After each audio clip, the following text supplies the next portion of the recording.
పేరు ఎలా వచ్చిందో తెలుసుకోవాలని అనిపిస్తుంది. సీతా సమేతంగా ఇక్కడికి వచ్చిన శ్రీరామచంద్రుడు నత్తగుళ్లలో కలిసిన ఇసుకతో శివలింగ ప్రతిష్ఠ చేయడం వలన ఈ క్షేత్రానికి, ఈ ఊరికి నత్త రామేశ్వరం అనే పేరు వచ్చిందని స్థల పురాణం చెబుతోంది. దక్షిణముఖంగా దర్శనమిచ్చి ఇక్కడి రామలింగేశ్వరుడిని పెద్ద సంఖ్యలో భక్తులు పూజిస్తూ ఉంటారు. ఇక ఇదే ప్రదేశంలో పశ్చిమాభిముఖంగా మరో శివలింగం కొలువు తీరి కనిపిస్తుంది. దీనిని పరశురాముడు ప్రతిష్ఠించినట్టు పురాణాలు చెబుతున్నాయి. అత్యంత పవిత్రమైన ఈ ప్రదేశంలో పరశురాముడు యజ్ఞ యాగాదులు నిర్వహించాడు. మునులు, ఋషులు, దేవతలు ఇలా మొత్తం 7 కోట్ల మంది సమక్షంలో ఇక్కడి శివలింగాన్ని ప్రతిష్ఠించాడు. ఈ కారణంగానే ఈ శివలింగాన్ని సప్త కోటీశ్వర లింగం అని పిలుస్తుంటారు.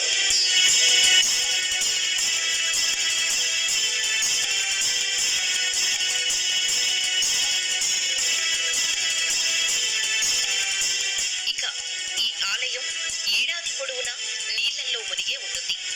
అందువలన ఒక్క వైశాఖ మాసంలో మాత్రం గర్భగుడిలోని నీరు తోడి ఆ మాసమంతా పూజాభిషేకాలు నిర్వహిస్తుంటారు. ఈ క్షేత్రం వైభవోపేతంగా వెలుగొందడానికి తూర్పు చాళుక్యులు కృషి చేసినట్టు ఆధారాలు ఉన్నాయి. నత్త రామలింగేశ్వరుడిని పూజించటం వలన ఆయురారోగ్యాలు కలుగుతాయని, సప్త కోటీశ్వర లింగాన్ని దర్శించటం వలన సిరి సంపదలు లభిస్తాయని భక్తులు విశ్వసిస్తుంటారు. ప్రతి ఏటా ఇక్కడ జరిగే శివరాత్రి ఉత్సవాలను తిలకించేందుకు భారీ సంఖ్యలో భక్తులు తరలి వస్తుంటారు.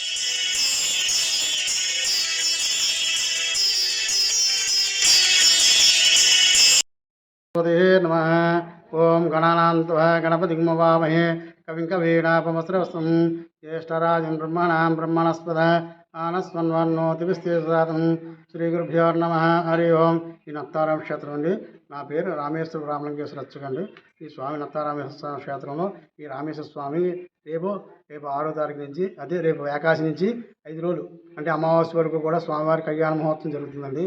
ఇది ఈ నత్త లింగము ఈ సీతాదేవి శ్రీరామదేవి అంటే రావణాసుని దోషపరిహారం. రావణాసుడు బ్రాహ్మణుడు ఈయన క్షేత్రుడు కూడా ఈయన సంహరించ ఆ దోషపరిహారార్థం ఎక్కడైతే ఆ లింగాన్ని ప్రతిష్ఠేశారు. ఆంజనేయ లింగం తీసుకురాకపోతే ఈ గోసనీధిలో చేపట్టేటికి ఇసుక, నత్తగులలు, ఆల్చెప్పులు ఏమున్నాయో అదే ప్రతిష్ఠేశారు.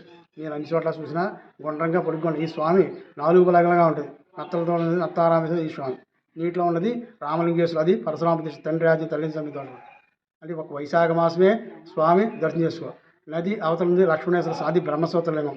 ఈ 3 లింగాలు కూడా దర్శనం చేసుకుంటే ఈ యథావిధిగా ఈ స్వామి ఆ మహాశివరాత్రి రోజున వచ్చి ఆ స్వామి 3 లింగాలకి దర్శనం చేసుకుని తీర్థప్రసాదం తీసుకుని వెళ్తాం.